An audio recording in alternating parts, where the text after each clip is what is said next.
Part 31.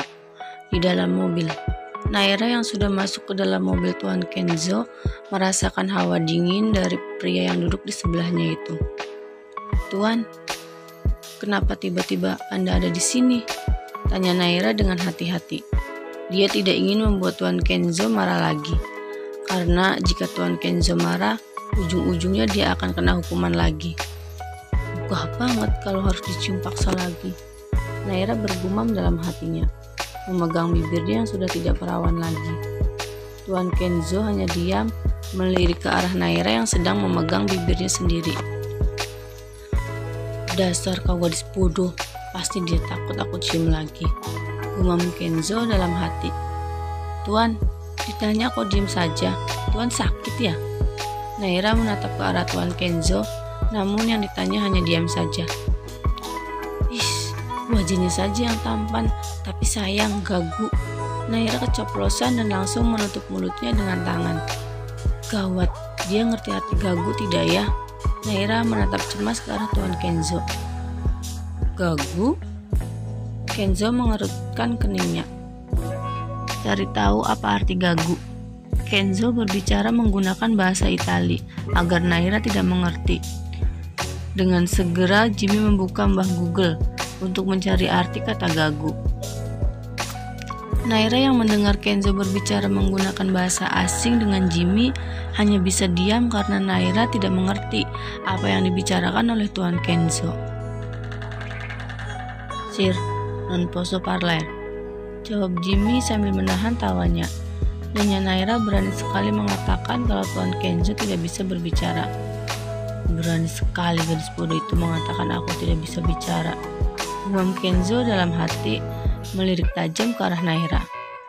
Tapi tadi dia mengatakan aku tampan, berarti dia mengakui kalau aku tampan. Kenzo tersenyum tipis. "Tapi dia bilang aku tampan." Kenzo tertawa penuh kemenangan. Jimmy hanya menghela nafasnya. Baru kali ini seorang Kenzo Alberto bahagia disebut tampan oleh seorang wanita. Naira yang mendengar pembicaraan tuanya dengan Jimmy lagi-lagi hanya bisa diam. Mereka ngomongin apaan ya? Tuan Kenzo sampai tertawa seperti itu, gumam Naira menatap Tuan Kenzo dengan wajah yang bingung. "Gadis bodoh," Kenzo berbicara pada Naira dengan seringai di wajahnya. Naira yang melihat seringaian di bibir Tuan Kenzo sudah menebak pasti dirinya sedang dikata-katain. "Tadi bilang apa Tuan? Jangan bisa ngeledek pakai bahasa apa tadi? Eza, stup, apa itu?" Naira menggerutu dengan wajah yang kesal. Kenzo yang melihat wajah Naira kesal semakin tertawa keras. "Dasar jelma gelo," Naira memaki Tuan Kenzo. "Emang situ doang yang bisa pakai bahasa asing? Aku juga bisa," gumam Naira dengan tawa yang mengejek. "What? Jala lo? Jimmy, apa artinya tadi?" Kenzo bertanya pada Jimmy. "Nyonya, tadi Anda mengatakan apa?" "Jala apa?" tanya Jimmy balik pada Nyonya Naira. Naira yang melihat Tuan Kenzo dan Jimmy kebingungan langsung tertawa cekikikan. "Pusing-pusing dah pala lo berdua, cari noh di Mbah Google." Tawa Naira memenuhi seluruh ruangan mobil. Kenzo yang melihat Naira tertawa semakin keras jadi merasa kesal sendiri. "Jim, kau payah," Kenzo berkata dengan dingin. Jimmy yang mendengar tuannya hanya bisa menghela nafasnya. "Anda sendiri juga payah Tuan," gumam Jimmy dalam hati. Naira yang melihat Tuan Kenzo kesal semakin tertawa keras. Petak, kening Naira disentil oleh Kenzo. "Au, sakit Tuan." Pekik Naira mengelus keningnya. "Kau itu sudah membuatku kesal." "Tidak ada yang boleh membuat aku kesal." Kenzo menatap tajam pada Naira. "Sial, baru kali ini aku ditertawakan oleh orang, apalagi oleh gadis bodoh seperti Naira," gumam Kenzo dalam hati. "Ya Tuan," Naira menghela nafasnya dengan berat. "Tuh kan, kalau berdebat pasti selalu aku yang salah, dan ujung-ujungnya aku juga yang dihukum," gumam Naira mengerucutkan bibirnya. Sedangkan di mansion kedua, mobil sudah sampai di depan pintu mansion. Dengan segera, Kenzo, Naira, dan Jimmy turun dari mobil. "Naira, kembalikan ponselmu." "Ponselku? Untuk apa, Tuan?" tanya Naira.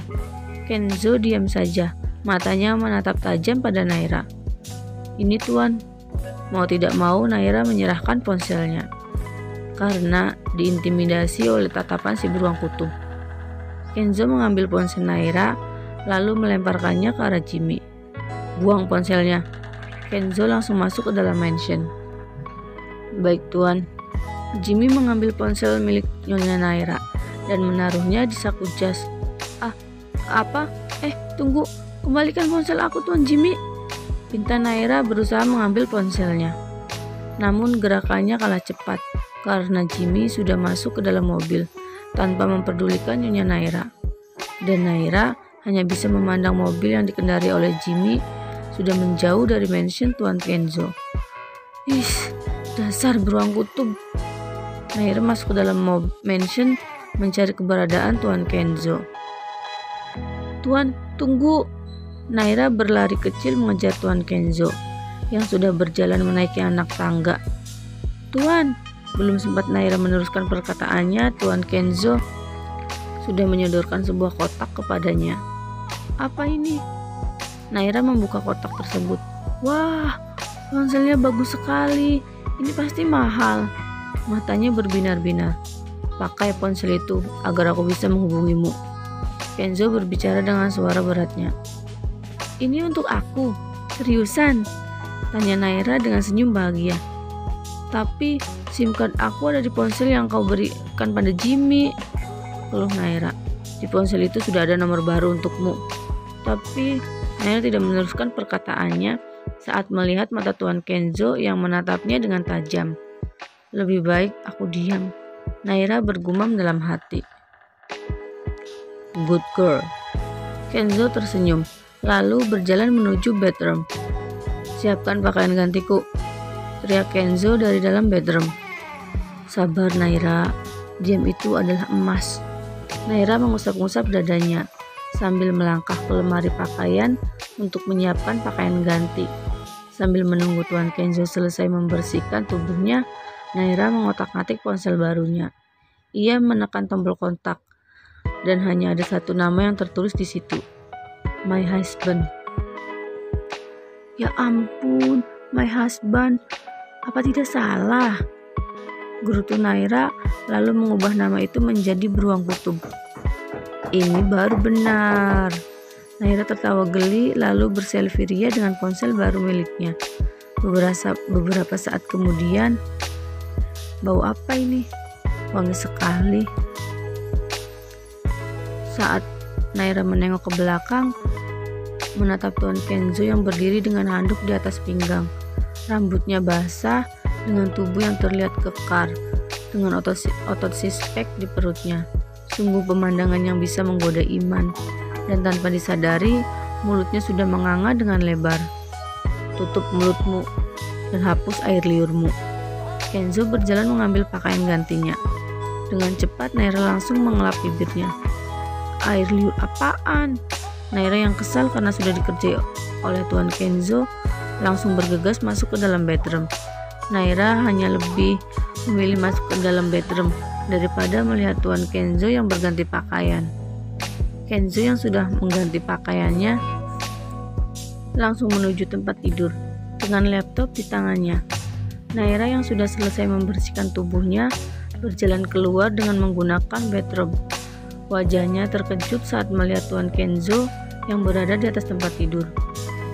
"Tumben banget masih ada di kamar, biasanya langsung ke ruang kerja," gumam Naira, berjalan mengambil pakaian ganti di dalam lemari. "Tuan, bisa tidak keluar dulu? Aku mau ganti pakaian," pinta Naira. "Kalau mau ganti pakaian, ganti saja. Lagi pula aku tidak akan tertarik pada tubuhmu yang jelek itu." Kenzo berbicara tanpa ekspresi sedikit pun. Matanya masih menatap layar laptop miliknya. Ya ampun. Naira langsung menuju bedroom, mengganti pakaian, dan setelah selesai, langsung menuju sofa untuk tidur. Kenzo yang masih berkutat dengan layar laptopnya hingga tengah malam baru menyadari kalau Naira sudah tertidur dengan pulas di atas sofa. Kenzo berjalan mendekati Naira, melihat wajahnya dari dekat. "Kenapa jantung aku berdegup dengan keras?" Kenzo memegang dadanya, lalu secara refleks mengangkat tubuh Naira, memindahkan ke atas tempat tidur. Dasar gadis bodoh, kalau sudah tidur seperti orang pingsan saja. Kenzo ikut berbaring di samping Naira, memeluk gadis bodoh itu dengan erat.